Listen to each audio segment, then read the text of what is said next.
Hey everyone, just a quick final message from me this week. As you can see, I'm wearing I Love My Church t-shirt today. And we've been speaking a lot about the church this past 8 weeks, and we understand that the church is in many ways flawed, full of flawed people just like us, right? But at the same time, the church is the hope of the world. When people are living in accordance to the sort of principles we see in Acts 2, and throughout the book of Acts and throughout the New Testament, when people were living and loving and caring for each other in community, that's what the church is all about.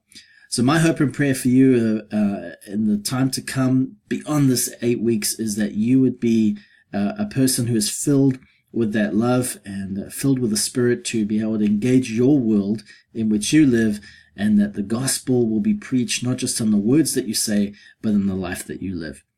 And as we wrap up our final week together, just remember you have your final version of your signature paper this week. Please be sure to get that in no later than Friday, because after that, our time is up. So make sure that you do that. I look forward to receiving those, and all the best for your future endeavors. Take care. Blessings.